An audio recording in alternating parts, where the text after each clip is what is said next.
separate panels.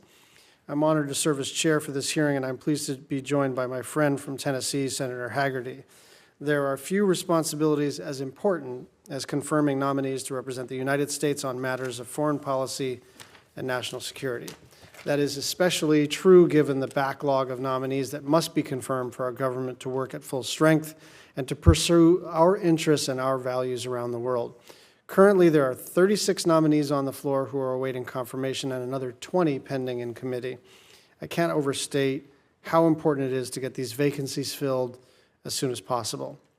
Our first panel will consider the nominations of Mr. Jeffrey Prescott to be the United States representative to the United Nations Agencies for Food and Agriculture, the Honorable Charlie Crist to be the United States representative on the Council of the International Civil Aviation Organization, and the Honorable Sean Patrick Maloney to be the U.S. representative to the Organization for Economic Cooperation and Development.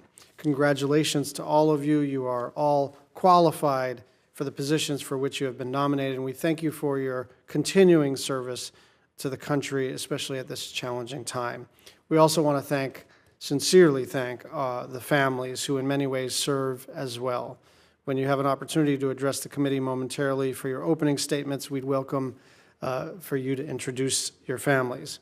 First on the panel is Mr. Jeffrey Prescott, who, if confirmed, will serve as the U.S. representative to the UN's Agency for Food and Agriculture with the rank of ambassador. Mr. Prescott currently serves as the deputy to the U.S. ambassador at the United Nations. He previously served as special assistant to the president and senior director for Iran, Iraq, Syria, and the Gulf states on National Security Council during the Obama administration. He also served then as Vice President Biden's Deputy National Security Advisor and his senior advisor for China and Asia. The U.S. representative to the United Nations Agency for Food and Agriculture is a critical position. The global hunger crisis is getting worse, particularly in the aftermath of the pandemic. With more than 700 million people around the world facing chronic hunger, it is clear we have a lot of work to do to reach the second UN Sustainable Development Goal of ending global hunger by 2030. And we need this vacancy filled for the United States to remain a leader in the global fight against hunger. Mr. Prescott is well qualified for this position, and I have here a letter from members of his White House Fellows class supporting his nomination. Without objection, I'd like to enter this into the record. Next, we have the Honorable Charlie Crist, who has a wealth of public service experience, including serving as Florida's 44th governor, as the state's attorney general and education commissioner. He most recently served in the U.S. House of Representatives for Florida's 13th district from 2016 to 2022.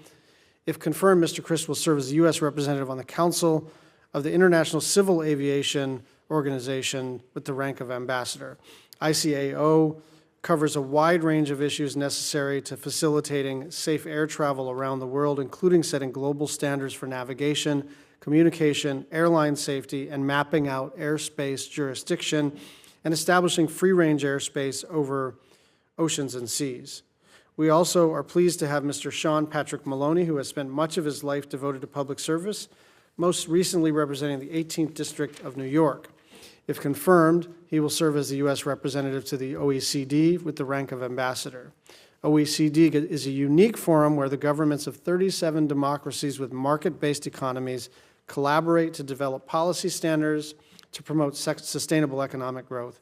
OECD member countries account for 3/5 of the world's GDP, 3/4 of the world's trade, and over 90% of the global official development assistance, and half of the world's energy consumption. We must fill this vacancy so that we can more effectively advance our shared interests and values. The positions for which you have all been nominated are highly important, each requiring extensive skills and experience. Once again, I thank you for your willingness to serve and yield to the Vice Chair, Senator Hagerty. Thank you, Mr. Chairman. And I want to thank all the nominees for appearing before this committee today. It's an enormous honor to be nominated for this position, and I think you will have the opportunity, if you're confirmed, to represent the most exceptional nation in the world. I hope you'll always remember that. It is truly an honor. I'd like to start with the nominee to be U.S. representative to the United Nations Agencies for Food and Agriculture. FAO works to eradicate hunger, promote sustainable agriculture, and ensure food security worldwide. U.S. agriculture has historically contributed significantly to our net balance of payments and we usually run an agricultural trade surplus.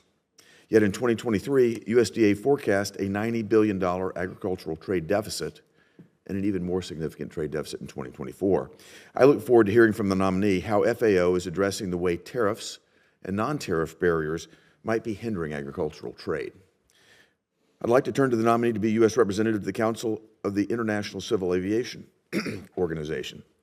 This organization is responsible for developing policies and standards, undertaking compliance audits, performing studies and analyses, and providing assistance in building aviation capacity with the cooperation of its members and stakeholders. With the goal of improving overall aviation safety and development, I look forward to hearing from the nominee on his areas of concern and his perspective on the major U.S. interests that he hopes to advance in the ICAO. Finally, I'd like to turn to the nominee to be U.S. Ambassador to the Organization for Economic Cooperation and Development. The OECD was established in 1961 as an international organization comprised of countries committed to democracy and the market economy. The OECD provides the primary global forum for negotiating agreements on tax policies. It's where the United States has opportunities to advocate for its priorities. It's important that the United States continue to have strong representation at the OECD to help shape and direct policy issues that advance U.S. national interests. To the nominees again, thank you for serving our nation and for answering the questions on our committee today. I look forward to hearing your testimony. Mr. Chairman, I yield back to you. Thank you, Senator Hagerty. And I'll now turn to Senator Booker to introduce one of the panelists. Thank you, Mr. Chairman. I am honored to be here, but a little bit begrudgingly because I've known Mr. Prescott for 30 years, and for 30 years I've been terribly jealous of him. We met each other at Yale Law School, where he was clearly more intellectually gifted than me. We both wanted to make a difference in the world, but I quickly stumbled or descended into the world of politics while he rose to the higher calling of focusing on national security. And finally, if you look behind him, at home right now I have dead plants. He has a beautiful family. A beautiful family here. So I'm a little bit here begrudgingly, but I will try to give the truth and nothing but the truth. At Yale, there were a lot of really smart people, but as Mark Twain said, you never confuse your education with your schooling. This is a man whose education was rooted in the idea that it is to be used to make the world a better place. He has been committed and has had a character of commitment to serving others, especially the world's most vulnerable.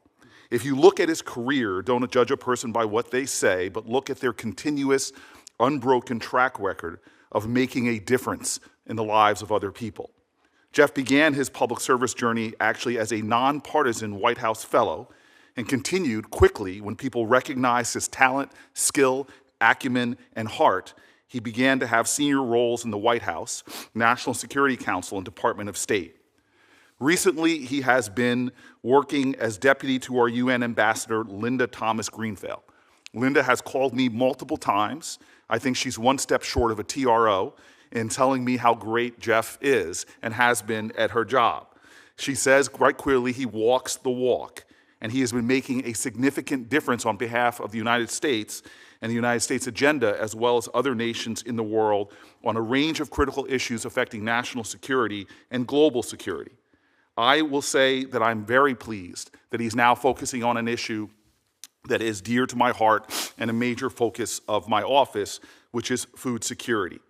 Jeff, at the helm, alongside Ambassador Linda Thomas-Greenfield, have been leading in the formulation of the U.S. response on every food security and humanitarian crisis over the last 3 years. He's worked to isolate Russia in the UN Security Council following Putin's invasion of Ukraine, marshaled a global humanitarian response to the war and its consequences, and worked with others to take every measure possible to maintain the flow of Ukrainian grain to the world. He is really one of those behind-the-scenes actors who is a humble hero on the world stage. He fought to keep a key lifeline open to the Syrian people and worked tirelessly to avert famine in Ethiopia. Jeff has also organized summits to bring together world leaders to galvanize action to address the unprecedented magnitude of the global hunger crisis.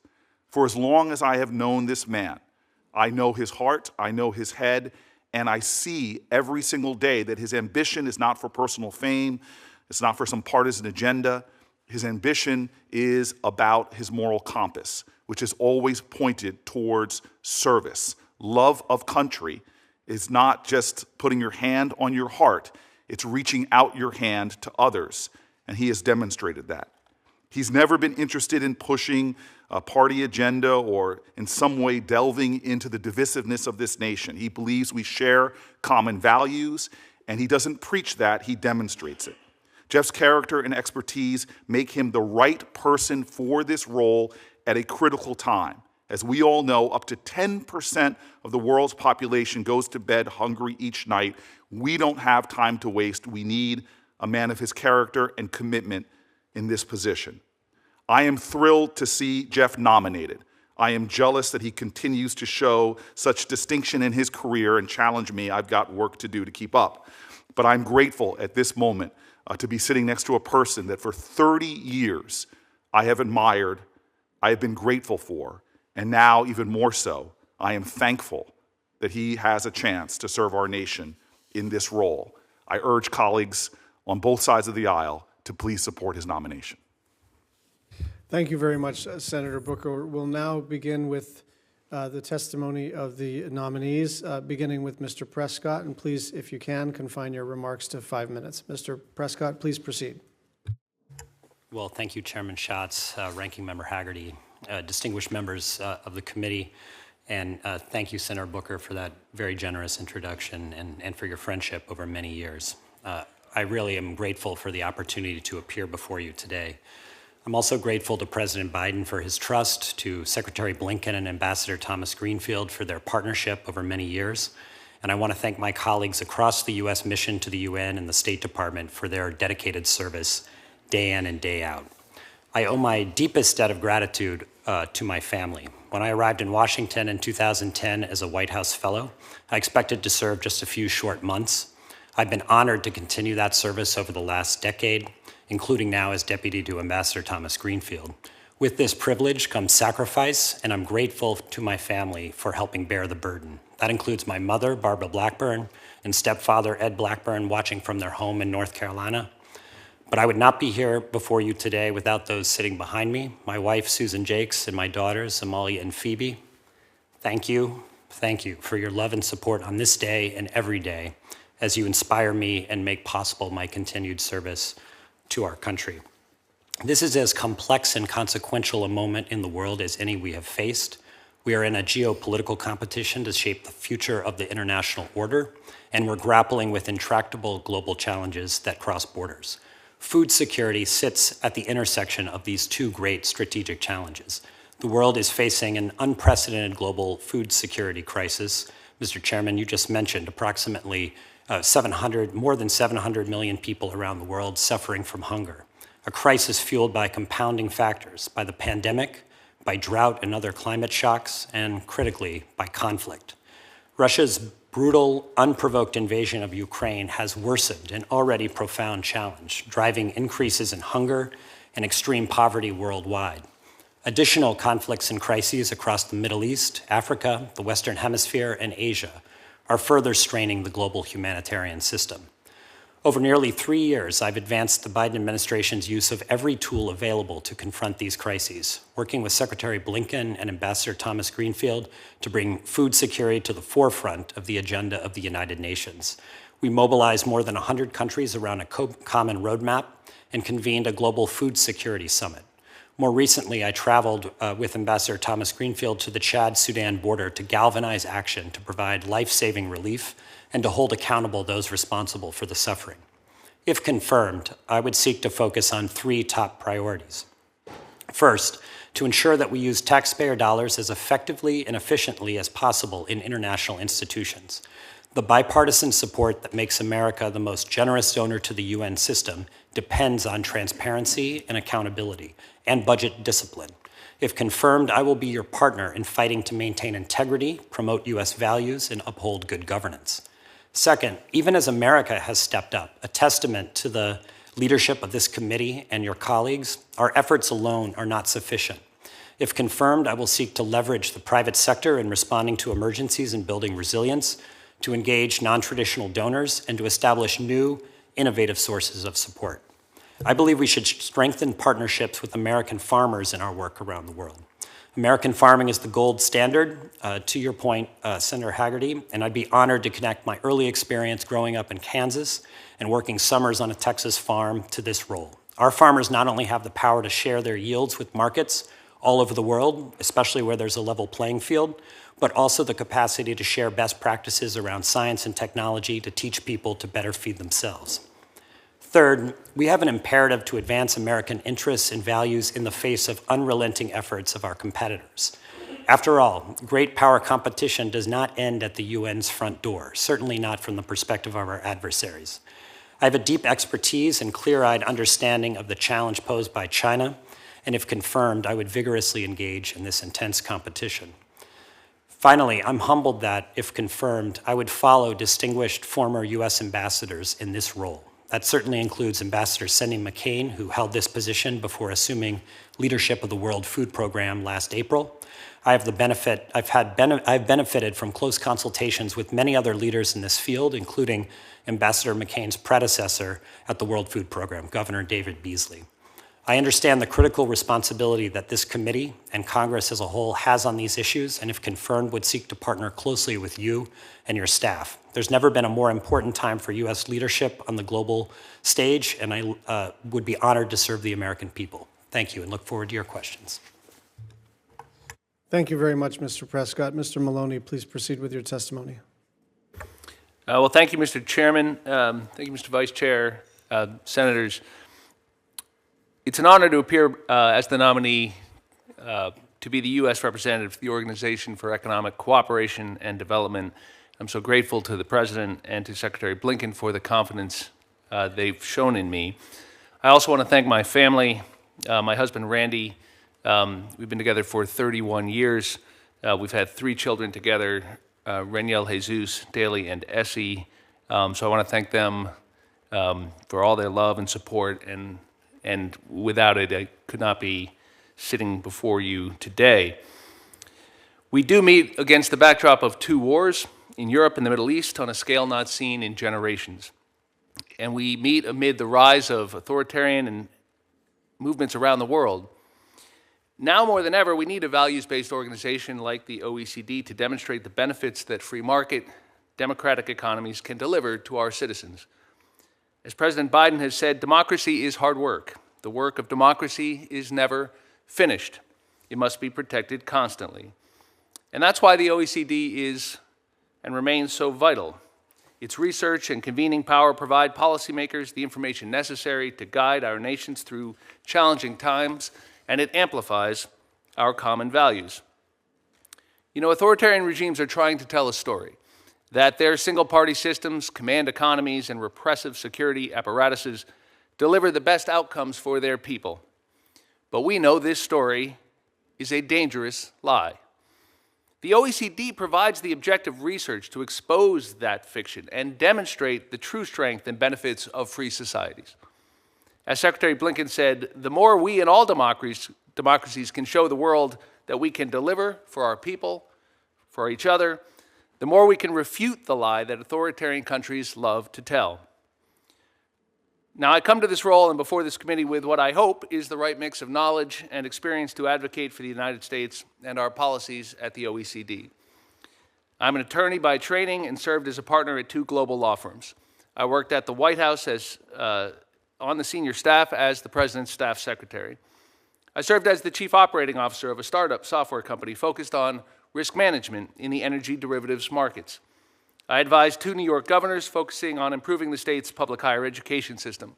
Most recently, I served 5 terms as a member of the House of Representatives, where I championed legislative initiatives to rebuild our infrastructure, protect our veterans, strengthen our family farms. And as a member of the Intelligence Committee, I worked to strengthen our national security. Throughout my tenure, I worked closely with members of both parties to do what was right for the American people. And this same approach will enable me to work with our partners at the OECD, including our friends in labor and the business community, to advance U.S. priorities. Growing up in a large Irish Catholic family, I saw firsthand the important role that families, small businesses, and our veterans play in creating good jobs and building a sense of community. When I was a kid, my dad, a disabled Navy vet, sold insurance out of a tiny office above the town library. My mom typed the letters when she wasn't caring for us 6 kids trying to get us to school and to church on time. You know, honoring their hard work and sacrifice has always been important to me in my public service. Families all over America need us to engage with the world to protect the peace and prosperity they depend on. Modern, small-town America needs a strong global economy, open, reliable markets, good infrastructure, affordable food and energy prices, and an educated workforce. If confirmed by the committee, the needs of American families will always be my priority at the OECD. So in closing, I can't help but reflect what my parents would say if they could see me now. You know, they worked really hard. They worked so hard for my sister and my brothers to get us through college and give us the opportunities that they never had. So if confirmed, it will be a great honor to represent and serve the United States at an international organization that fosters freedom, economic opportunity, and prosperity for all. Thank you, and I look forward to answering your questions. Thank you very much, Mr. Maloney. Mr. Chris, please proceed with your testimony. Thank you very much, Chairman Schatz and Vice Chair Haggerty, members of the committee. It's my great honor to be with you today as the President's nominee to become the U.S. representative on the Council of International Civil Aviation Organization. I am grateful that my fiancée, Chelsea, of Minneapolis, Minnesota, is here with me today, and I thank her for her continued love and support. Interestingly, my hometown of St. Petersburg, Florida, was the site of the very first commercial flight ever, when Tony Janis flew from St. Petersburg to Tampa on January 1st, 1914. Mr. Chairman, I greatly appreciate the opportunity to appear before this committee and its esteemed membership. I am humbled by the moment and by the confidence shown in me by the President and Secretary of State Blinken in submitting this nomination. I have a lifelong commitment to public service and would be honored to continue that commitment in this position. If confirmed, I would view my role as advocating for the safety and security of every American who decides to board an airplane. Nearly 80 years ago, 54 nations gathered in Chicago at the invitation of the United States to develop an agreement to promote the safe and peaceful development of civil aviation. This was a fraught moment, as the world was still at war, and the concept of harmonious global air travel was very much in doubt. Consider the fact that simply traveling to Chicago by air from many of the participating countries was an act of considerable courage in itself. The resulting Chicago Convention was and remains the landmark agreement guiding the continuous development of civil aviation as a pillar of the global economy. And while the International Civil Aviation Organization, or ICAO, may be unknown to many Americans, its purpose and performance are crucial to U.S. national security and the well-being of us all. In the 80 years since the Chicago Convention, no nation has done more than the United States to shape global aviation by driving innovation and focusing intently on safety and security. That leadership has featured a sustained investment in ICAO as a body intended to cultivate international cooperation and coordination. Mr. Chairman, members of the committee, if confirmed, it would be my objective to extend the legacy of U.S. leadership at ICAO, both to continue improving aviation safety and security and sustainability, to address urgent challenges, including aviation's impact on the Earth's climate. I would also reinforce longstanding U.S. focus on the culture of reform and accountability at the organization.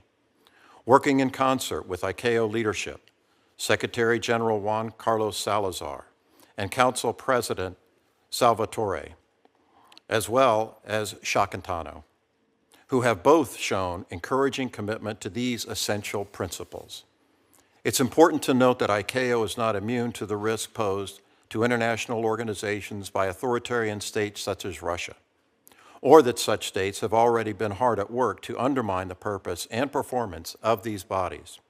ICAO can only succeed if it remains aligned with its intended role and in keeping with its long-standing values.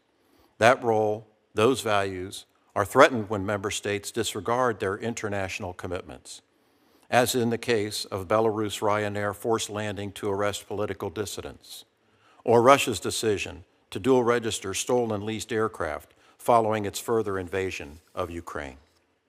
If confirmed, I look forward to working with this committee, the aviation industry, and the community of expert federal agencies and offices to maximize U.S. impact at ICAO. Mr. Chairman, the United States history of leadership at ICAO is something for which we can all be proud of. It would be a profound honor to serve in such an important role.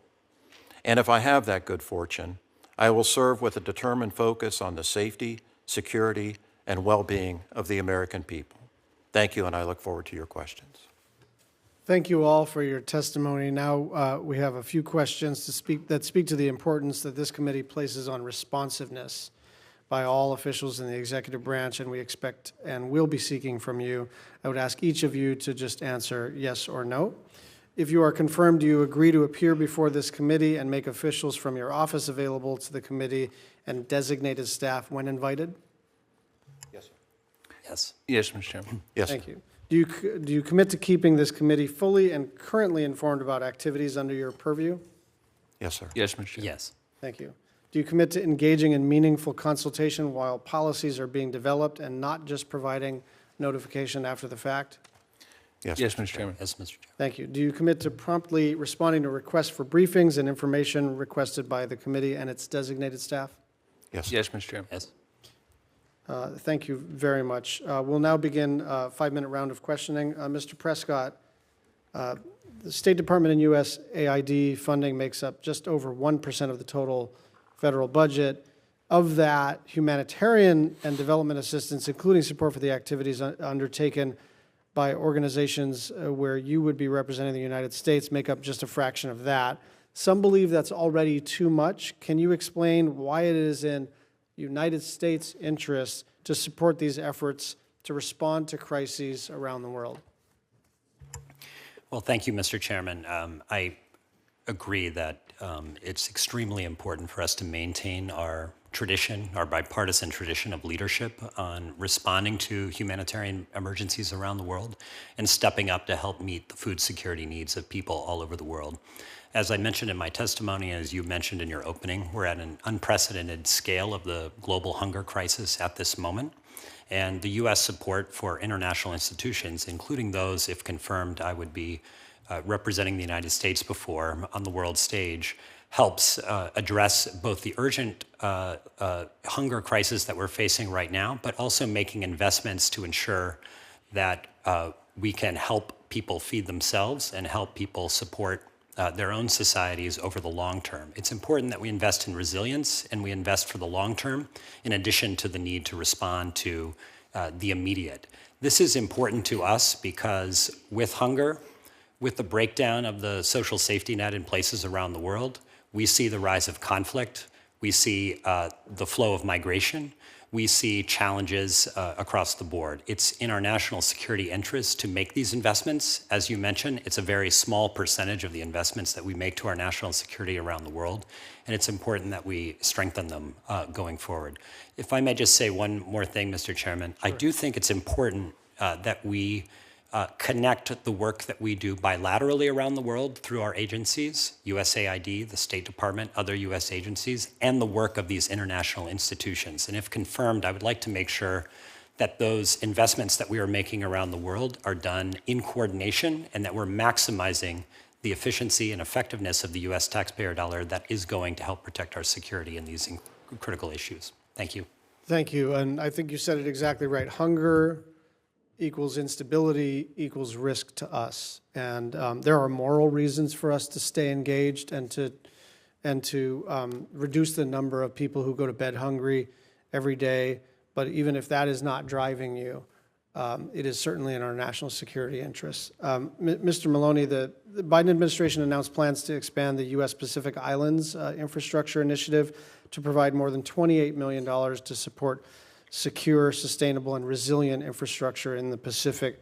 How would you work through the OECD to support our strategic development goals in the Pacific?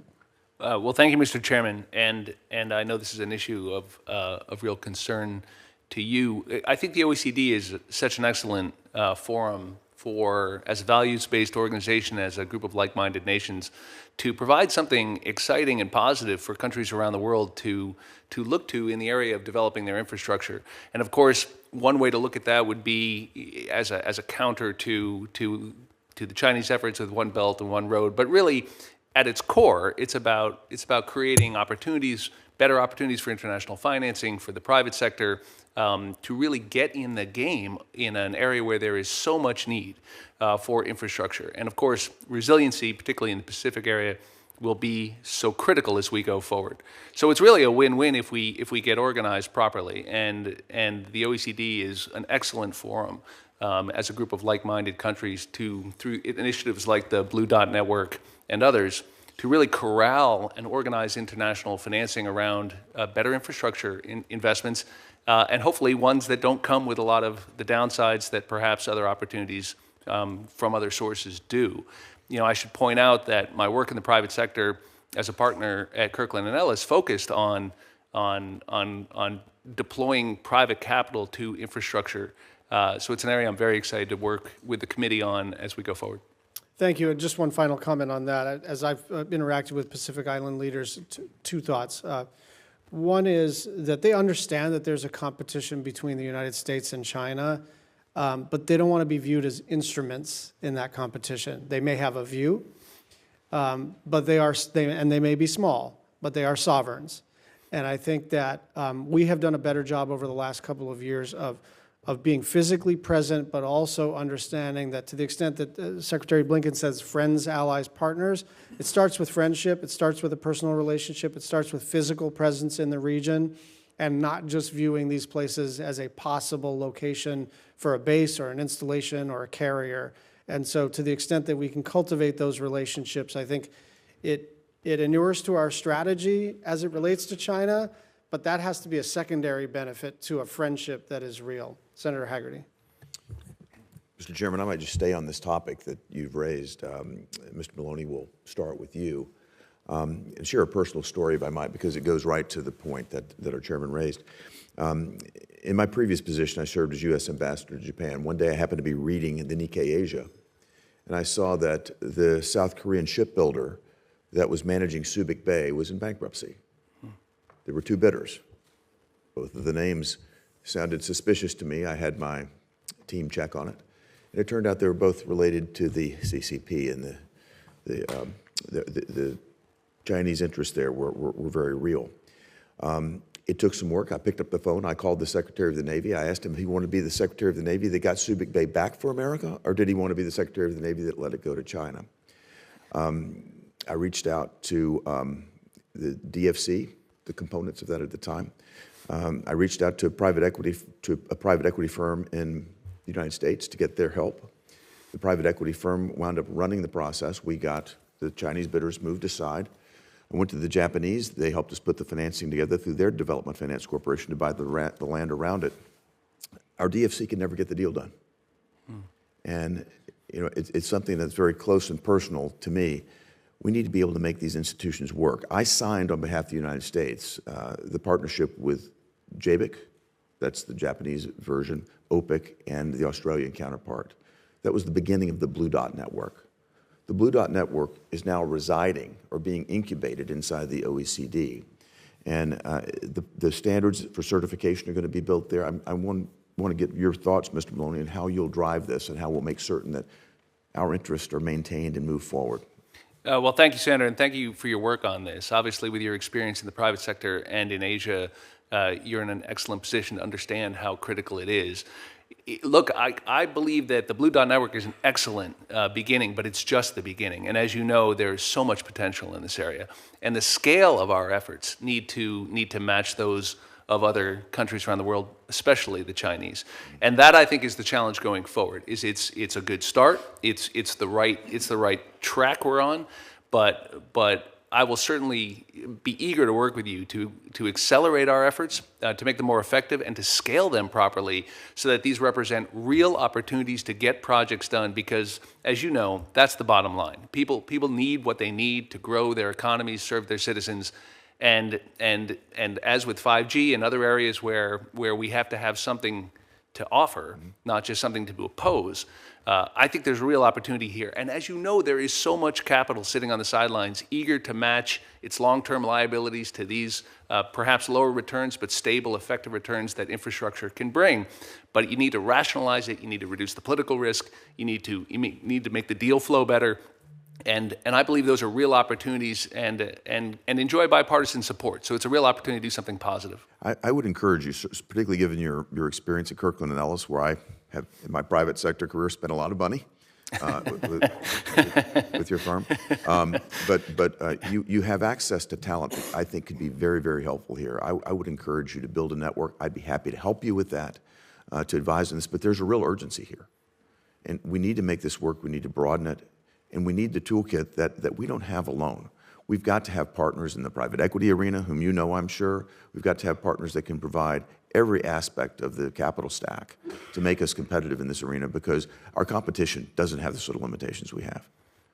And so I would encourage you to take utmost speed and urgency as you take a very hard look at this, and I hope you'll prioritize it at the top of your list. Thank you, Senator. Confirm. Thank you. Thank you. Mr. Prescott, I'll turn to you for a moment to talk about the trade deficits that have emerged in agriculture. I was really surprised. In fact, I never thought in my lifetime I would find us become a net importer of food. Are there tariff or non-tariff barriers that are making this situation worse? And what are your thoughts on addressing it? You need to put your mic. Thank you, Senator, for that question. I agree with you completely that we need to take a very hard look at this. Part of what this role would require, if confirmed, is representing the best of America on the world stage. That means the American farmer, and that means American agriculture. And these institutions, these international institutions, play a role in setting the rules of the road, setting standards, and in some cases, setting the technical standards that our farmers need to abide by to get their goods to the market.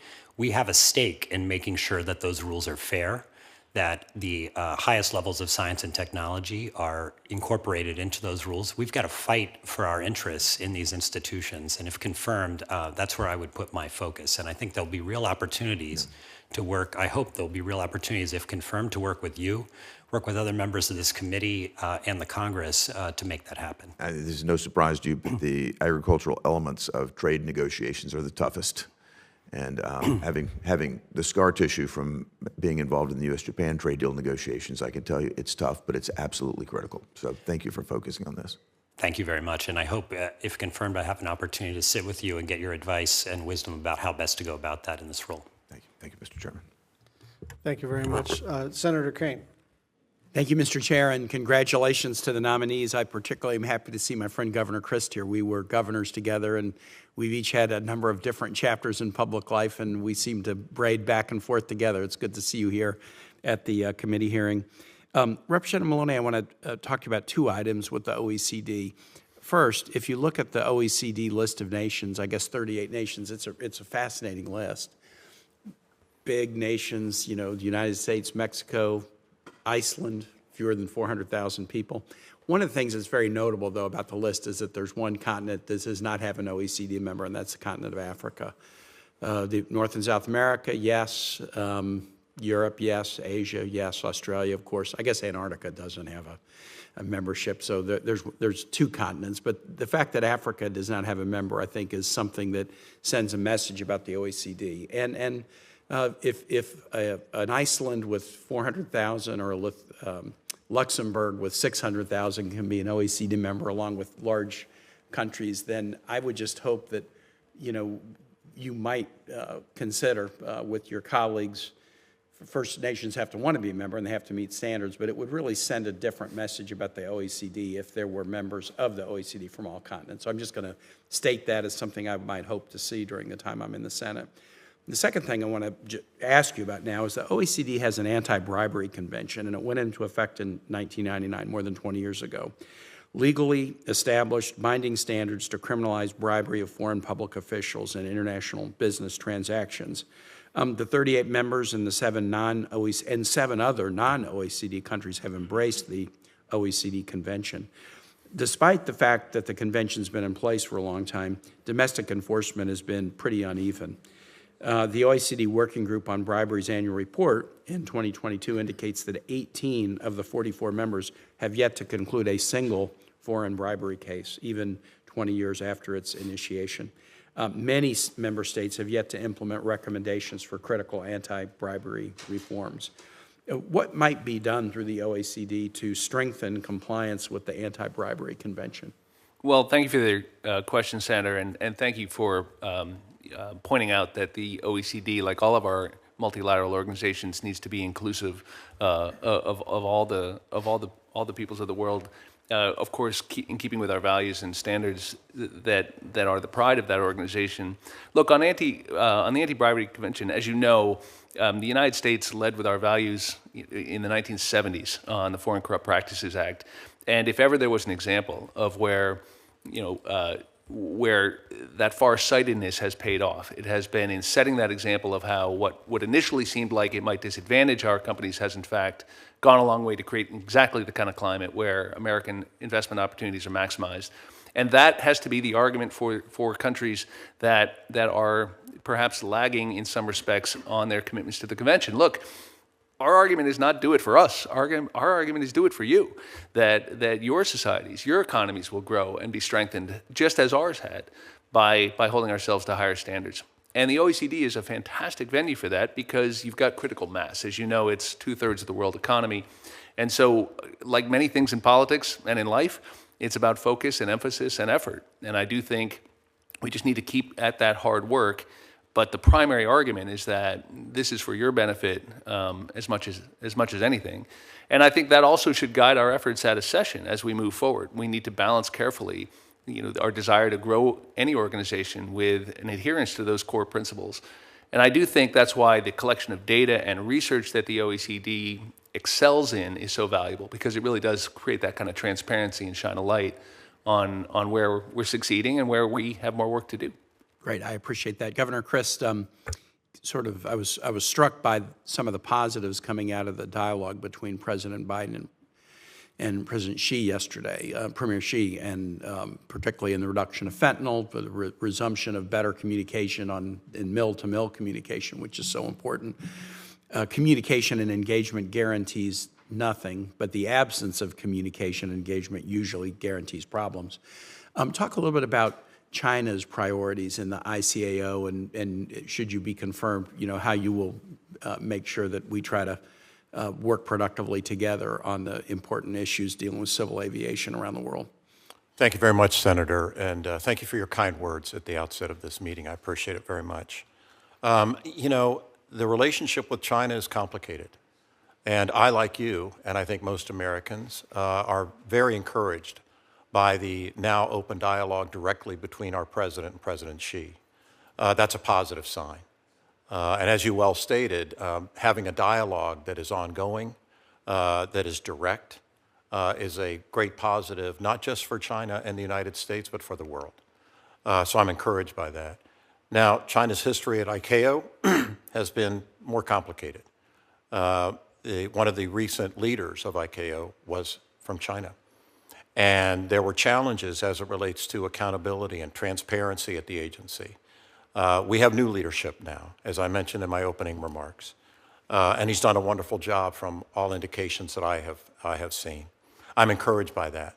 And I think we need to continue to foster a relationship at ICAO among its 193 members and over 30 members on the council to have good, open dialogue that is honest and clear and transparent. I commit to that, sir, and to this committee to make sure that we stay on that path that ICAO is now on, and I am very encouraged by that recent path. Great. Thank you, Governor. I yield back. Thank you very much, Senator Kane. Senator Booker. Thank you very much, Chairman. And again, I'm grateful for this extraordinary panel. I just want to ask real quick, Sean, and forgive me for using your first name, Mr. Maloney, Honorable Mr. Maloney. OECD countries account for 95% of development assistance. And my concern is just seeing this trend of countries not stepping up in a time that the demand for development assistance is obviously significantly higher. How can you use your role to help sort of galvanize that aspect of the OECD countries?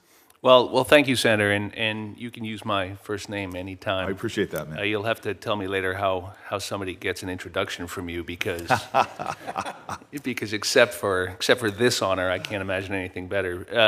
Look, you're so right. I mean, I do think there's much to be commended in the response to the Russian invasion of Ukraine, in the response of organizations like the OECD, the role they're playing in potential development assistance and reconstruction. And the fact is that more broadly, these are the world's richest countries. After all, these are the countries that have the most at stake in a stable, prosperous global economy, and development assistance. It's similar to Senator Kane's question about anti-bribery efforts. Ultimately, this is in our interest to have better markets, better partners in the family of countries that are not yet in the OECD or that would, through their development, be at that level. And so I do think the coordination, the research, the best practices, the standards that the OECD excels at really have a key role to play here in just allowing decision makers like yourself to know what's going on and to make sure that everybody's doing their part. And again, built around the concept that ultimately this is in our own self-interest. Fantastic. And I will note for the record that you sincerely married up with the gentleman behind you. Jeff, I just have that same concern. I mean, the scale of this crisis is unbelievable. I've been to Burkina Faso with Senator Coons. The scale of this, the food insecurity there is stunning, millions in crisis. But the challenge right now is we have a supplemental being discussed and debated here, and other countries' commitments are going down as well. I just met with some European leaders talking about just this. It just seems that we are at a pivotal point in human history with the scale of the crisis, but the diminishing amount of commitment of more developed nations. Thank you, Senator, for that, and thank you to you and to Senator Coons for your longstanding leadership on these issues. It's extremely important that we step up, but we also have to get other countries to step up with us, and that's just absolutely critical. The short answer is on the supplemental. If Congress doesn't provide these funds, it's going to be very unlikely that we get other nations to step up with us. More around the world will go hungry, more will migrate, peace will be undermined, and the world will be less secure.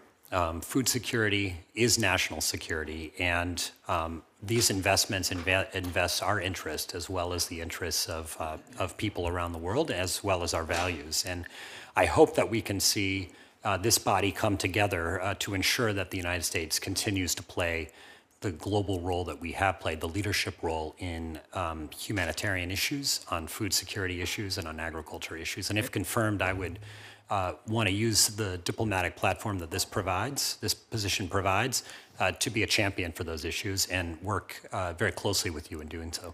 And Jeff, I'm going to put both of these out there and then be done because I'm afraid of the chairman. Schatz runs a rough committee. So really quick, first is that link between national security is really important for us to continue to state. I hear it from a lot of leaders involved in this, how failing to invest in food security now can cause political instability, lead to more fertile ground for terrorism and more. If you could address that link. And then secondly, I've been stunned at how immediate food security is necessary, but the strategy that doesn't get enough funding, I think, from the United States and other countries is developing resiliency and the capacity to prevent future food insecurity, which proportionately, in terms of the payoff of that kind of investment, seems extraordinarily low to me when I drill down on the numbers. Senator, thank you for both of those points. I agree with you on the second point. We need to increase our investments in resilience, in long-term development. Actually, the connection between development dollars and humanitarian dollars. We need to find a way to make sure that we're not just responding to the crisis, but we're investing in early warning systems and other efforts to prevent future crises from happening. We have to step up. I think one of the advantages, if confirmed, I would bring to this job is a background and experience on hard national security issues, and can help make that link that you pointed out, which I completely agree with, as clear as possible, and help leverage our diplomacy to advance it around the world. Thank you. Chairman Schatz, I'm sorry very much for going over, sir. Senator Coons. Thank you, Chairman Schatz, Ranking Member Haggerty, and thank you to the three nominees before us, to your families for your long service, Governor, Congressman, Mr. Prescott. If confirmed, Mr. Prescott, Congressman Maloney, you will succeed close friends of mine who've held these two offices, Ambassador Cindy McCain and Ambassador Jack Markell. And I just want to touch on three broad issues, if I can. First, the urgency of the supplemental request from the President, which has been touched on by all the others.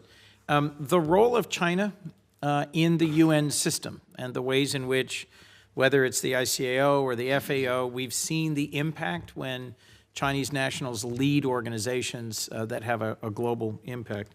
And then what happens if we fail to meet this moment? So I'll work backwards. The President's supplemental urges us to provide nearly $9 billion in humanitarian relief.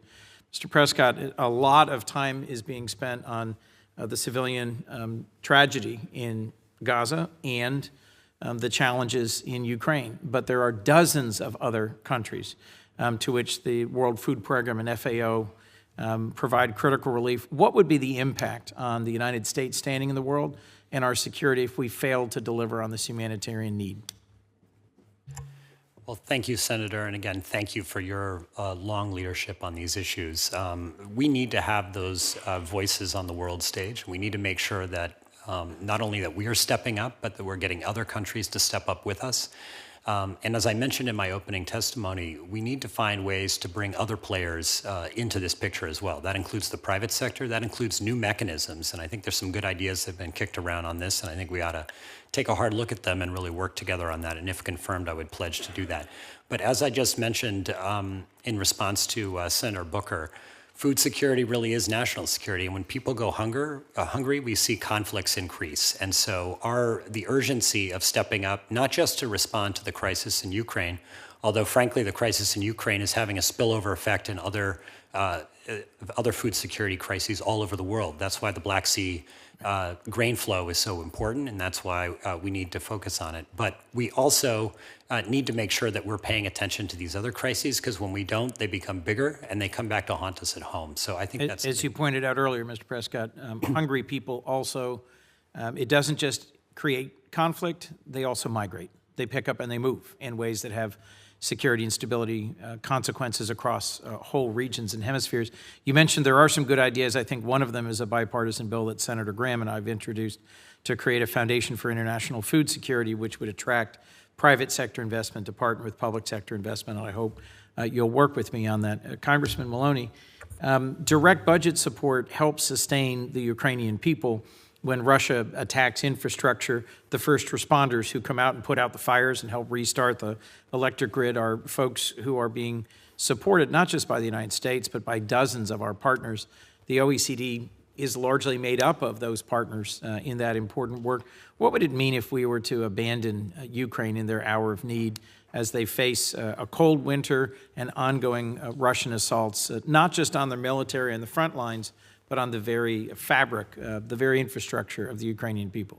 Well, thank you, Senator, and thank you also for mentioning my predecessor, Governor, Ambassador Jack Markell.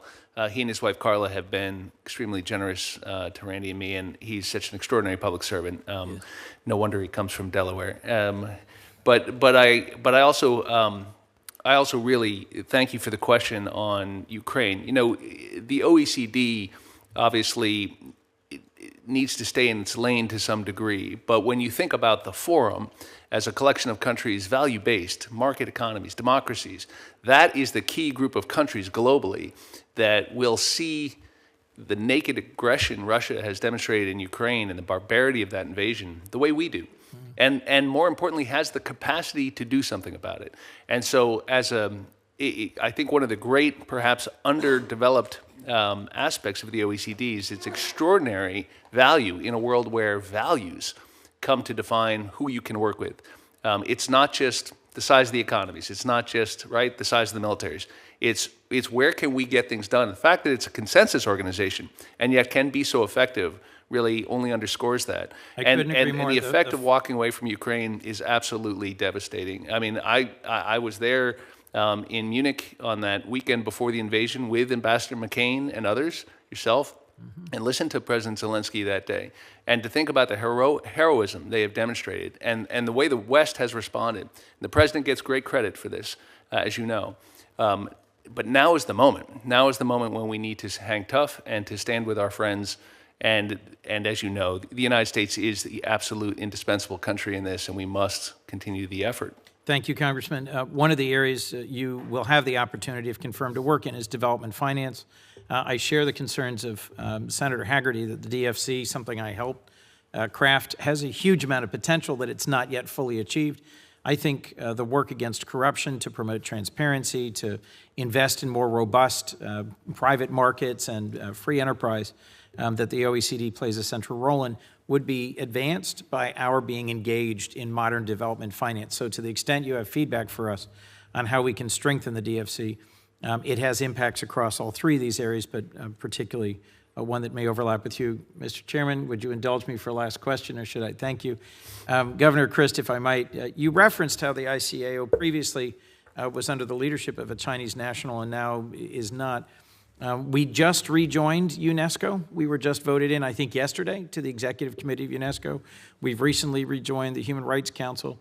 There are all these organizations that most Americans don't know about, don't know what they do, but that contribute to things like civil aviation safety and that help with market access for American air carriers. What's the consequence, and just a sentence of all three of you, if we could, what's the consequence for China's role in the world and America's role in the world if we step back from funding, participating in, and sustaining these critical multilateral organizations? Well, thank you, Senator. I appreciate the question. We have to continue to participate. If we're absent, our values are absent. If we're not present, the kind of things that we cherish and hold dear, freedom, democracy, are not at the table to the degree that they should be. And we've been a leader at that, and I think we need to continue to be. And if we don't, it's at our own demise. I certainly agree with that. The governor said it very well, sir. You know, it's sometimes difficult to defend every aspect of multilateral organizations, and we should have a robust conversation and debate about that. But it's equally hard to defend ceding that ground, creating that vacuum to an adversary or a strategic competitor in the international space. And so I think when we're engaged, we're stronger, especially vis-a-vis the People's Republic of China, the PRC. Bring us home. Wrap it up. Couldn't say it better myself. If we're not at the table, we're on the menu. We have to step up and lead in these organizations. They are flawed, and we need to make sure that we're working to reform them as well. But it's important that we engage in this vigorous competition, and that means showing up and putting in the work. Thank you, sir. Thank you all. Thank you, Mr. Chairman, Ranking Member. I look forward to supporting all of your nominations. Senator Hagerty. Thank you, Mr. Chairman. Governor Christ, I want to come to you on a topic that's of personal interest to me. It's something that the ICAO doesn't manage on a day-to-day basis, but they do studies on it. This has to do with slot allocations at international airports. I'm sure you're aware, having been the governor, the importance of airlift to foreign direct investment. Making us competitive on the global stage requires U.S. access to slots around the world. And given what happened in the pandemic, the impact that had on aviation, and in many areas, aviation is swinging back very strong. But I would not be surprised that that's an unequal result right now. And in fact, the situation is probably quite different today versus where it was in 2019. I just want to encourage you to take a very hard look at how slot allocations are working on an international basis, thinking about America's interest there. And as the ICAO studies this, think about ways that we can advance America's interest in the whole process. Well, thank you, Senator. I appreciate that very much, and you couldn't be more right. The slot allocations and the access to international travel, cargo, et cetera, are critically important to the U.S. economy and economies all over the world.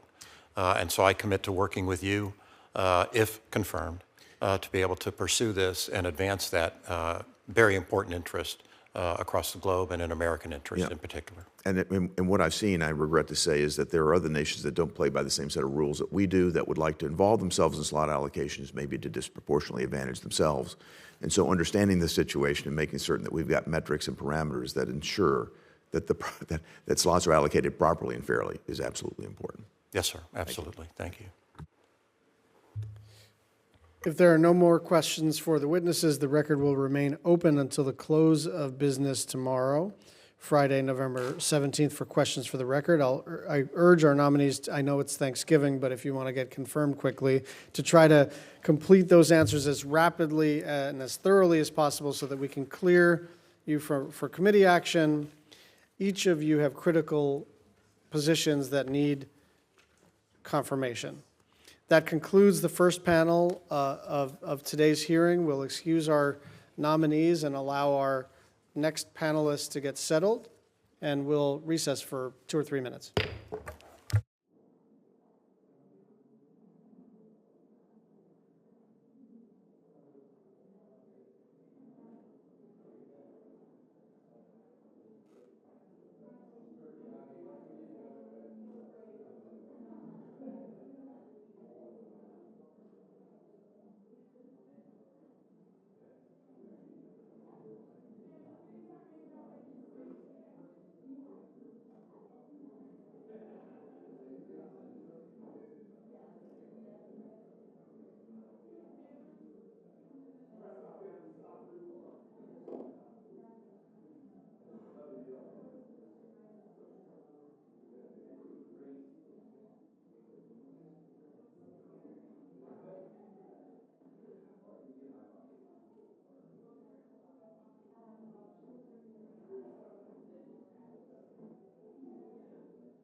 We will now consider another set of important nominations. We have Mr. Cardell Kenneth Richardson, Sr. to be the Inspector General for the Department of State.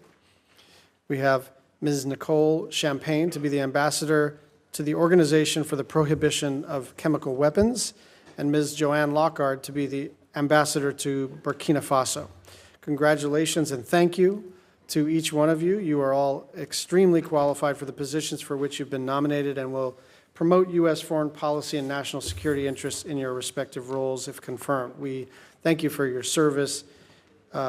Public service asks a lot of family members too, so we would encourage you to introduce your family members when you have an opportunity to address the committee.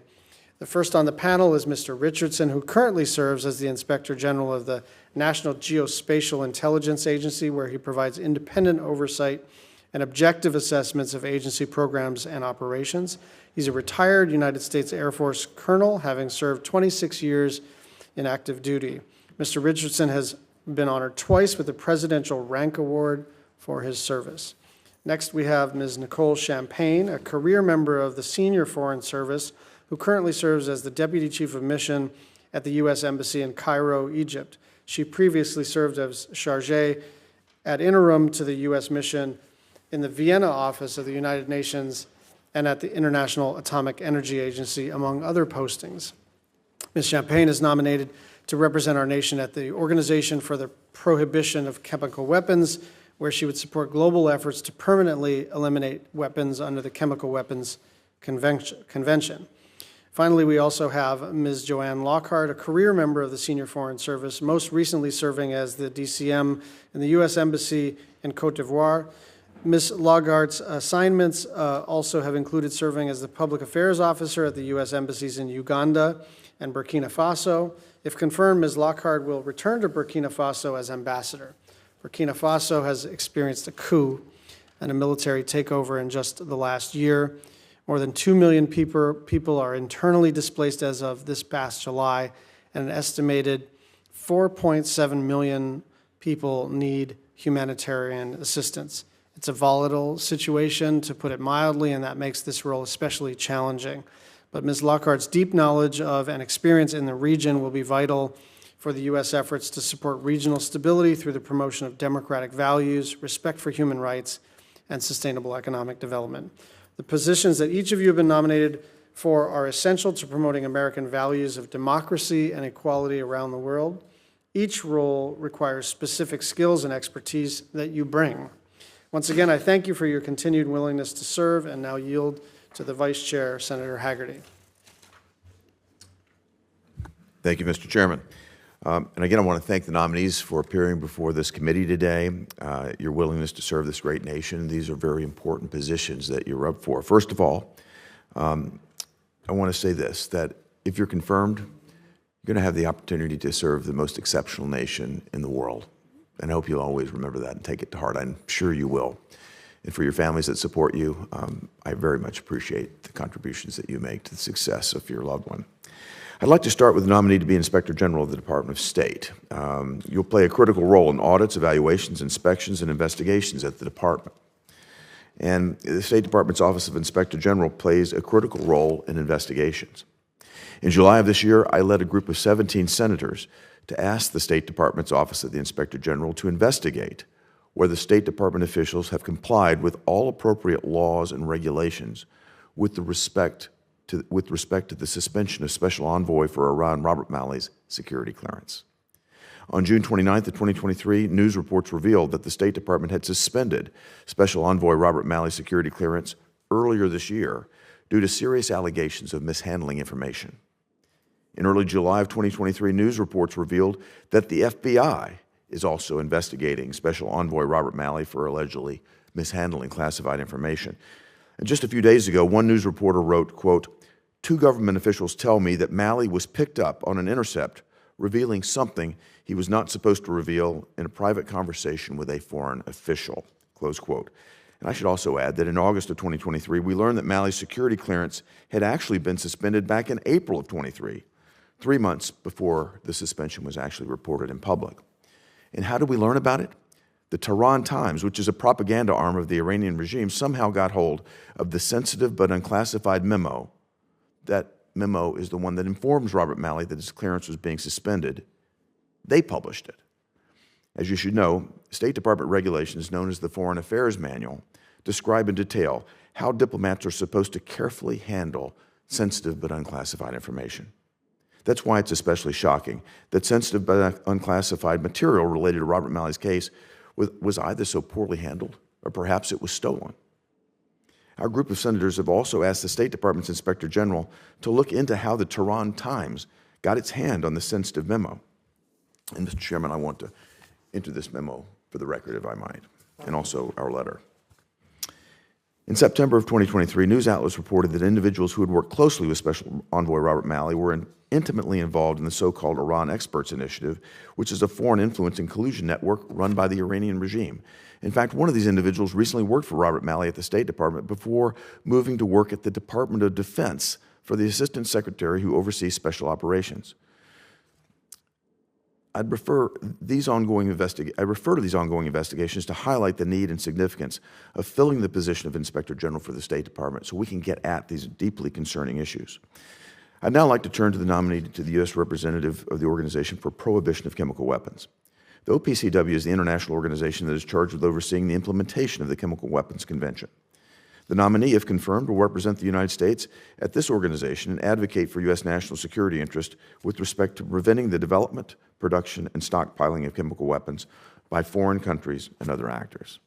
Last but certainly not least, I'd like to focus on the nominee to be U.S. Ambassador to Burkina Faso. Burkina Faso is facing seemingly intractable political and security crises. Burkina Faso, like Niger, was until recently an emergent democracy and U.S. security partner. Now it's joined the growing ranks of countries in the region experiencing coups and turning toward Russia. Growing violence and instability has dramatically accelerated the humanitarian emergency in Burkina Faso, leading to one of the worst internal displacement crises in Africa. The Biden administration will have to continue working closely with the international community to support efforts to restore security, the rule of law, and economic and social stability. To all three nominees, I again thank you for your willingness to serve our nation, and I turn the gavel back to you, Mr. Chairman. Thank you, Vice Chair. I'll now turn to our nominees. Mr. Richardson, please proceed. Chairman Schatz, Ranking Member Hagerty, and members of the committee, thank you for the invitation to appear before you today as you consider my nomination to be the Inspector General for the Department of State. I'm honored to have been nominated by President Biden to serve in this key role in government oversight. I'd like to introduce my family members who are here supporting me today, my wife, Jackie, my daughter, Shandis Richardson Arledge, and my son, who is my namesake and shares the same birthday, Cardell II, and my brothers, Conardo and Carlton Richardson. I also recognize the many family members, colleagues, and friends who have helped me during this nomination process and throughout my career. I've dedicated my entire professional life to public service. I have over 4 decades of serving in a diverse and complex positions of leadership and responsibility. My parents inculcated and my siblings in me an unshakable foundation of faith and a strong work ethic. They encouraged me to live an open book life, help those in need, and always do your best. These values have shaped my life. Upon graduating from Howard University School of Architecture and Engineering, I was commissioned as a U.S. Air Force officer and internalized the Air Force core values, which are integrity first, service before self, and excellence in all we do, which naturally resonated as they reflect the same values I learned growing up. I served our great nation in a multitude of assignments throughout the continental United States and around the world. In 2003, after 26 years of dedicated service to the defense of our great nation, I retired from the Air Force in the rank of colonel with an honorable discharge. Upon retirement from the Air Force, I turned down a lucrative offer to join a large engineering firm because I'm committed to continue my public service, and so I instead accepted the opportunity to serve as a Defense Intelligence Senior Executive Service Civilian with the National Imagery and Mapping Agency, renamed the National Geospatial Intelligence Agency, NGA. During my 20-year tenure at NGA, I've served administrations of both political parties. I've established a reputation of a strong leader with impeccable integrity, and I'm renowned for surmounting undifferentiated challenges. As a result, I was twice recognized with the Presidential Rank Award for strong leadership and extraordinary accomplishments. For these reasons, I was selected to be the Inspector General for the National Geospatial Intelligence Agency, a position in which I've served successfully for the last 6 years. In this role, I'm responsible to Congress and American taxpayers. I lead an office of auditors, inspectors, investigators, attorneys, and staff whose mission is to detect and deter fraud, waste, and abuse and misconduct, and to promote economy and efficiency in agency operations. I routinely report to Congress and the agency director with independent assessments and oversight of NGA's programs and operations and processes. If confirmed, I will focus on 4 main areas to continue to add significant OIG value. First, I pledge to bring strong leadership, energy, vision, and independence to the Department's Office of Inspector General, recognizing that there has not been a confirmed Inspector General at the Department of State in more than 3 years. If confirmed, my highest priority will be the mission of oversight and the dedicated professionals that carry out this important oversight mission. I will continue to build a highly professional environment that attracts and retains the most talented employees to meet and exceed current and future oversight demands. Second, if confirmed, I commit to work closely with this committee and other committees of jurisdiction, as well as develop and sustain an effective and appropriate working relationship with the State Department management. I will provide timely, comprehensive information relating to programs and operations of the department and other agencies under the department's oversight mandate to ensure that the activities of these entities are as effective, efficient, and as economical as possible. I will also continue to ensure the integrity of the U.S. foreign relations efforts by holding accountable those who corrupt or defraud taxpayer-funded programs. Third, I will ensure that the Office of Inspector General remains an independent, objective organization that provides robust oversight, transparency, and accountability to the programs and operations of the department and the agencies under the department's oversight mandate. And finally, if confirmed as Department Inspector General, I will commit to being a strong partner for overseas contingency operation efforts, including Ukraine and U.S. foreign relations programs in the Levant area and elsewhere around the globe. I'm honored to be considered for this important position, and I look forward to answering your questions. Thank you very much. Thank you very much. Ms. Champagne, please proceed with your testimony. Chairman Schatz, Ranking Member Haggerty, and distinguished members of the committee, it is an honor to come before you today as President Biden's nominee to be the next U.S. permanent representative to the Organization for the Prohibition of Chemical Weapons. I am grateful for the confidence the President and Secretary Blinken have placed in me. If confirmed, I pledge to work closely with this committee and members of Congress to advance U.S. interests at the OPCW. Joining me here today are my husband, Martin, my mother, Francoise, my nephew, William, my sister-in-law, Leslie, and my other relatives, Richard and Nancy. My mother and my father, Marshall, who is looking down on us from above, instilled in me and in my brother, Alain, the importance of using one's life to make the world a better place. They showed us, through their example, the difference each of us can make in service to others. And it is this commitment to service, in my case, service to our country, that inspires me daily. I am also profoundly grateful to my husband, Martin, who is my constant source of love, support, and strength. It has been a privilege to serve the American people as a Foreign Service officer, and I have sought throughout my career to protect and advance the interests of the United States, whether at the U.S. mission to international organizations in Vienna, working on counterterrorism at the National Security Council, or in other assignments, domestic and overseas. If confirmed, I look forward to continuing my service as the U.S. representative to the OPCW. The mission of the OPCW is to end the development, production, stockpiling, transfer, and use of chemical weapons. This is essential to the security of the American people. Back in 1995, then Senator Biden stated, quote, "The single greatest threat facing the United States today is the proliferation of weapons of mass destruction. We need to use every means at our disposal to reduce the chances of a chemical attack in our country. The Chemical Weapons Convention is an irreplaceable tool to achieve that goal," end quote.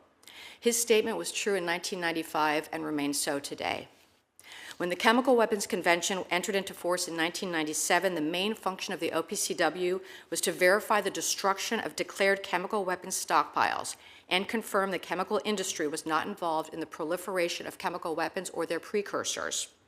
When the United States concluded the destruction of all U.S. chemical weapons stockpiles this year, the international community celebrated the completion of the destruction of all declared chemical weapons stockpiles worldwide. Frustratingly, however, now in the 21st century, the international norm against using chemical weapons is being challenged. The Assad regime has used chemical weapons repeatedly against the Syrian people since it acceded to the convention in 2013. And Russia used Novichok nerve agents in assassination attempts at least twice in recent years. In this environment, the work of the OPCW is more essential than ever. Thanks to the OPCW's dedicated staff, the Assad regime's repeated use of chemical weapons has been independently confirmed by the international community. Additionally, in light of Russia's past behavior, the United States has serious concerns that Russia may use chemical agents in Ukraine. That's why the United States, along with our allies and partners, is working with Ukraine at the OPCW to ensure the OPCW is prepared to render assistance if so asked. If confirmed, I will actively seek to advance U.S. interests at the OPCW. This includes continuing to support international efforts to hold both Syria and Russia to account for their use of chemical weapons. And I would work to counter Russia's ongoing chemical weapons-related disinformation campaigns that distract from its invasion of Ukraine, seek to discredit the OPCW's objective work, for its chemical weapons. Ms. Lockhart, please proceed.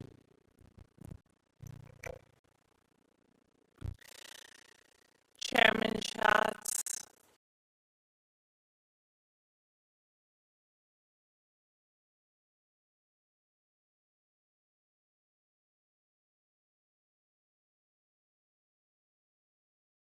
of the committee. It is my great honor to appear before you today as President Biden's nominee to be the next U.S. ambassador to Burkina Faso. I deeply appreciate the confidence and trust the President and Secretary of State have shown in nominating me for this position. If confirmed, I will work closely with you and all members of Congress to advance our nation's interests in Burkina Faso. I am here today because of the support of my family and friends. I am joined by my mother, Lois Clark, my husband, Aaron, and two of my three children, Caitlin and Sam. My father was a 23-year Air Force veteran, and my mother a 36-year civil servant. They instilled in me a great love for our country and inspired me to serve the United States in global affairs. Together with my husband, Aaron, and my three children, Caitlin, Alexandra, and Sam, I have dedicated the last 25 years to doing just that. Across Latin America, Africa, and Europe, together we have served the American people, building bridges across oceans and cultures. I am tremendously grateful for my family's support. One assignment left an indelible mark upon us. In 2006, as we touched down in Ouagadougou for the first time, Caitlin, then 4, crawled up on her knees to peer out of the window and exclaimed, "Mommy, Papi, thank you for bringing me to Africa." Our fellow passengers erupted in applause for her enthusiasm. It set the tone for our coming adventure and launched a decade and a half of love and respect for the welcoming embrace of Burkina Faso and the Burkinabe people. Unfortunately, as you've noted, subsequent years have brought Burkina Faso daunting and unrelenting challenges. and I would like to take this opportunity today to express my deepest condolences to the Burkinabe people for the losses they have suffered at the hands of terrorists in recent years. At the heart of U.S. foreign policy in West Africa, Burkina Faso now faces an unprecedented security, political, and humanitarian crisis. The country finds itself at the epicenter of violence in an increasingly fragile region. Leaders of the January 2022 coup d'etat and subsequent September military takeover cited this insecurity as their motivation, yet the situation continues to deteriorate. Continued U.S. engagement is more vital than ever to help Burkina Faso confront the spread of terrorism and respond to the needs of its citizens, both while respecting human rights and protecting civilians. Our ability to provide military assistance to Burkina Faso is restricted by Section 7008. Given the urgent security situation, if confirmed, it will be my highest priority to support Burkina Faso's return to a democratically elected, civilian-led government as soon as possible. Such progress will allow us to increase cooperation and assist Burkina Faso in its struggle against violent extremism while simultaneously reinforcing the voice of the Burkinabe people in their own governance and promoting peace, stability, and security while countering threats to U.S. citizens and interests. The conflict in Burkina Faso has displaced more than 2 million people and resulted in limited food access for more than 15% of the population. In addition to facing a grave security crisis, Burkina Faso confronts high population growth, limited natural resources, and a vulnerability to climate change, all of which contribute to bleak economic prospects in one of the poorest countries of the world. If confirmed, I will work with colleagues across the United States government to increase health security for the Burkinabe people, promote economic and social development, and strengthen Burkina Faso's resilience to climate shocks. Reports of human rights violations, increases in political intimidation tactics, undue restrictions on freedom of expression, and a clampdown on journalists and civil society are deeply concerning. I am encouraged, however, by recent efforts towards change, such as trials for accused terrorists and positive steps forward to prevent trafficking in persons. If confirmed, I will encourage Burkina Faso, known as the land of the upright people, to uphold the rule of law and to continue to build on these initial steps. Finally, I take very seriously my commitment to protect U.S. citizens overseas, including our mission personnel. This includes ensuring that our embassy in Ouagadougou is properly staffed to undertake these challenging tasks. And if confirmed, I will do everything in my power to protect Americans and American interests in Burkina Faso and ensure the security of our mission. At this crucial time in history, when Burkina Faso is severing historic ties and seeking new partnerships, it's more critical than ever that the United States remain engaged. I believe that the Burkinabe people are looking for a partner who can instill hope and stand by their side to tackle the difficult challenges ahead. And I believe that the United States can and should be that partner. Mr. Chairman, Ranking Member, thank you for the opportunity to appear before you today. I look forward to your questions. Thank you all for your testimony. We'll now continue with a few questions that speak to the importance of the committee and our prioritization of responsiveness by all officials in the executive branch, and that we expect and will be seeking from you. Just please answer yes or no. If you're confirmed, do you agree to appear before this committee and make officials from your office available to the committee and designated staff when invited? Yes. Yes. Yes. Do you commit to keeping this committee fully and currently informed about activities under your purview? Yes. Yes. Yes.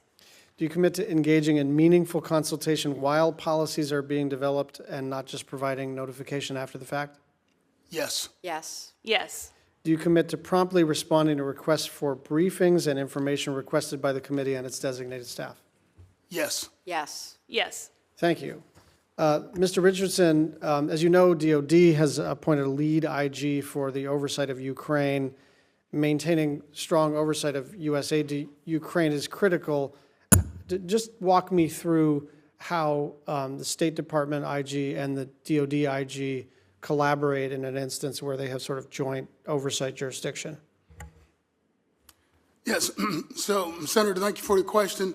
First of all, because of the assistance that we've given to we're providing Ukraine, obviously it requires a tremendous amount of oversight. As you mentioned, the DoD IG has been designated as the lead IG for Operation Atlantic Resolve, which includes Ukraine assistance. And in that process, 3 entities, Department of Defense, Department of State, and USAID, have collaborated, gotten together, and put together a joint strategic oversight plan, which I've been made familiar with. And in that process, they have articulated some very distinct programmatic projects that range from audits through inspections and evaluations to provide proactive oversight. Also, as I understand it, they also have individuals in country that are right there in Kyiv that can also provide oversight.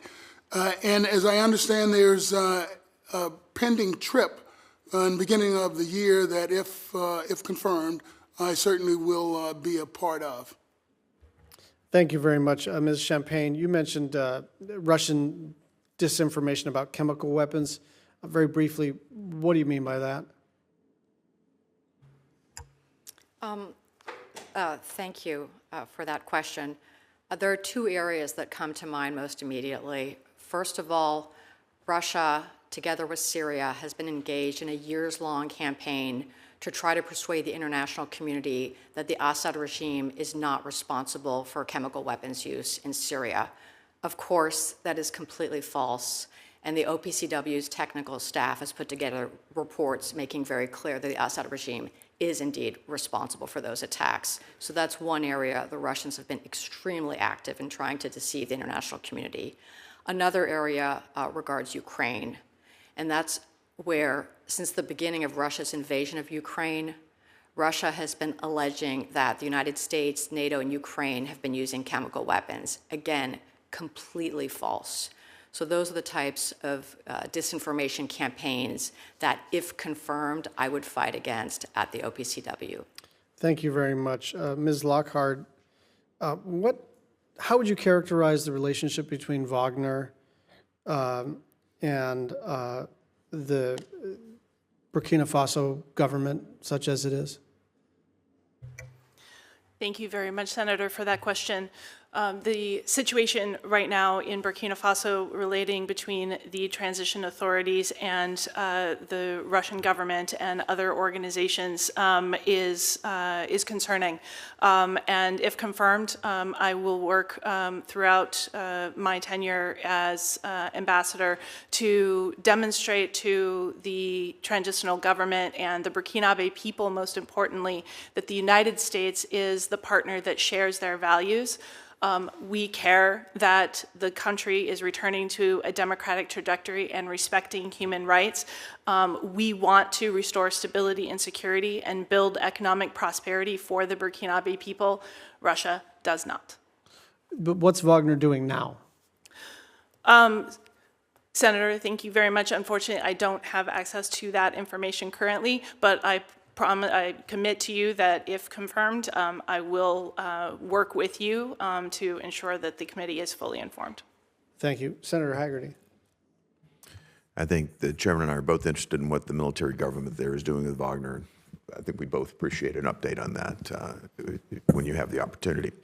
Mr. Richardson, I'd like to come back to you if I could. As I noted in my opening statement, one issue that's of particular concern to me is whether the State Department complied with all appropriate laws and regulations with respect to the suspension of Special Envoy Rob Malley's security clearance. I'd appreciate your taking the time to meet. I appreciate the fact you took the time to meet in my office yesterday and your unequivocal assurance that you'll follow the facts wherever they may lead you. My question for you is, will you commit to this committee that, if confirmed, you will ensure that the Office of the Inspector General's ongoing investigation into the State Department's actions related to Malley's security clearance proceeds independently, expeditiously, and with appropriate transparency?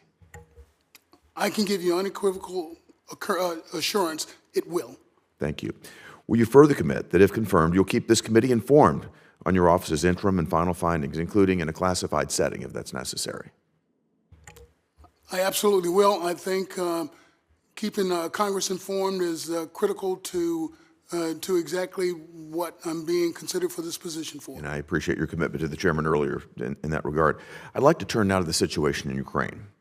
Since February of last year, the United States has committed over $113 billion in supplemental appropriations to help Ukraine defend itself against Putin's war on Ukraine. You think about this funding level, it's getting close to the $146 billion that we spent in Afghanistan over the course of 20 years. In Afghanistan, rampant corruption and weak governance actually undermined our war effort. The Special Inspector General for Afghanistan Reconstruction identified $19 billion in fraud of about a third of the $63 billion that he reviewed. John Sopko, the head of the Afghan Reconstruction Special IG unit, said, and I'm to quote him, "When you spend so much money so quickly with so little oversight, you're going to have massive fraud, waste, and abuse." I would note that our Ukraine funding is flowing much more rapidly than it did in Afghanistan. So my question to you is, do you believe the existing Inspector General system is well positioned to handle the Ukraine challenge? I think it is, sir, and I'll tell you why. Because most of the resources that are going to Ukraine are either under control of one of the three entities that we talked about, that is Defense, State, and USAID. Mm-hmm. Also, I think the way you get to any corruption is to find fraud indicators. And you do that through these programmatic reviews, audits, inspections, evaluations, and the like. And first, you want to make sure they're doing the things that they should be doing and they have internal controls. And if they don't, then you go where the trail leads you. My point really is, I think having these three inspectors general for these three organizations, they already have an apparatus in place that make them uniquely prepared to uncover any fraud, waste, or abuse or gross mismanagement wherever it exists. I appreciate the collaboration that you discussed with the chairman as well, and I hope that will manifest itself well. But I want to say this, though, Mr. Richardson. And I think I'm like many Americans, I'm concerned that corruption and aid diversion remain a real threat in Ukraine. In 2023, Ukraine was ranked 118 out of 130 on the Transparency International's Corruption Index. President Zelensky's purged several top officials for corruption. And though the Biden administration has publicly claimed that there have been no evidence of misuse of taxpayer dollars, Politico reported just last month that Biden administration officials are privately far more worried about corruption in Ukraine than they publicly admit. And they've identified numerous long-term anti-corruption goals. According to the confidential strategy document that was obtained by Politico, and I quote, "Perceptions of high-level corruption could undermine the Ukraine public's and foreign leaders' confidence in the wartime government." At the end of the quote. I couldn't agree more. And Mr. Richardson, if you're confirmed, what additional specific steps could you take to address the American taxpayers' concerns about fraud in this arena? And so I absolutely agree.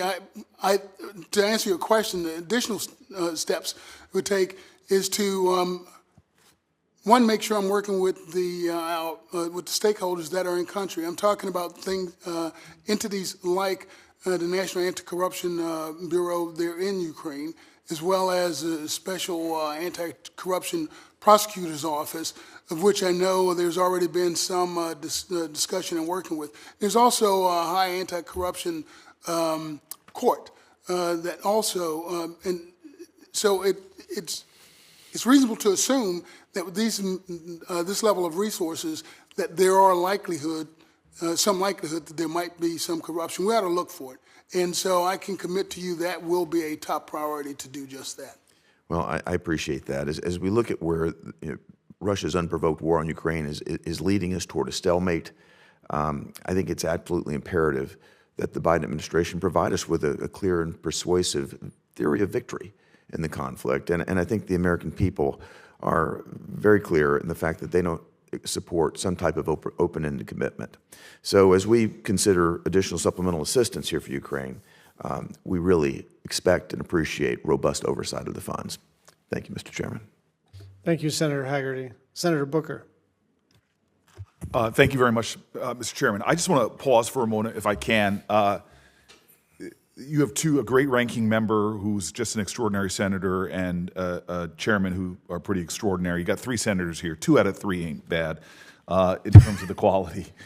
And it seems like this room has a smattering, if at all, of staff and senators. But you should think of that as no diminution of the gravity of this moment. This is not just a routine Senate hearing. This is an extraordinary part of our democracy, and the administration puts up incredible candidates, and the Senate has obligations defined by our Constitution to advise and consent and ultimately approve them.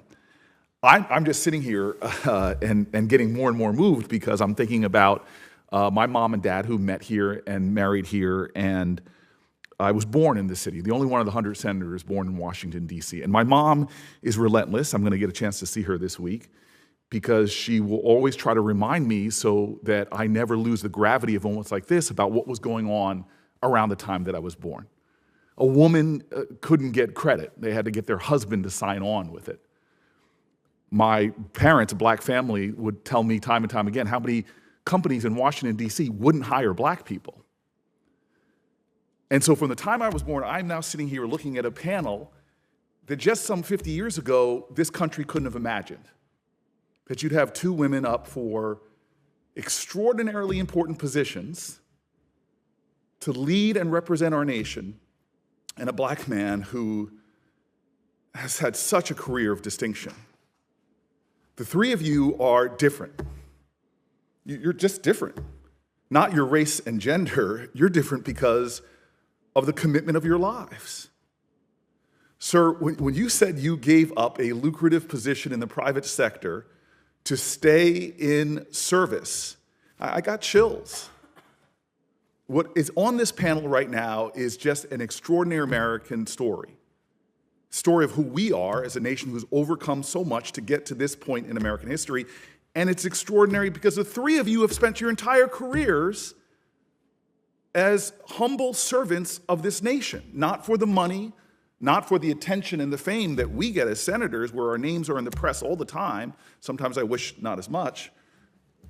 So I just want to pause and just let you all know that I am grateful for you. You are a towering testimony to what makes this nation special. And while many of us Americans luxuriate in the blessings of liberty and this nation, there are people on the front lines doing the hard, important, unglamorous work of advancing the call and the cause of our country. And so for the families that are assembled here, this is not normal. This is not a routine thing in the United States Senate. This is a great American moment. And these are 3 great Americans. So I just say thank you. I have a lot of concern about the Sahel. I am anguished to see what's happening there now. I've had a chance to visit Burkina Faso and see the greatness of the people. The way you spoke of your testimony showed me that you respect these extraordinarily kind folks that right now are having this military junta and struggling at the same time with terrorism. But I'll never forget when our military, I was sitting in our embassy in Ouagadougou, and you had our military training these young Burkinabe men to protect and defend their own nation. And just to see the connection between our 2 countries who shared values, and even more so, they shared this aspiration that seemed to be fueled by American energy, that they could be a nation that was free and democratic and secure. And so we are going to deal with each other because I am by somebody's decision, I am the chairman of the Africa Subcommittee. And I just look forward to working with you and the administration, who I talk to quite often about these issues, to find a way to stop this growing insecurity in the Sahel specifically, that's creating so much political instability, such a rise in terrorism, so many political coups, all undergirded by painful levels of food insecurity and suffering when it comes to just basic humanitarian issues. So thank you. I plan on voting for you on the floor. I know there are some follow-up questions about the influence of Russia and China, frankly, if you can add into that. But I will leave this committee today a very inspired American. So thank you all for your service. If there are no more questions for the witnesses, the record will remain open until the close of business tomorrow, Friday, November 17th, for questions for the record. I urge our nominees to try to complete those as rapidly as possible so that we can clear you for committee action and move you to the floor. Each of you have critical positions that we need to confirm you for. If there is no further business, I thank the ranking member, I thank Senator Booker and everyone else and all of your families and all of the nominees. This committee stands adjourned.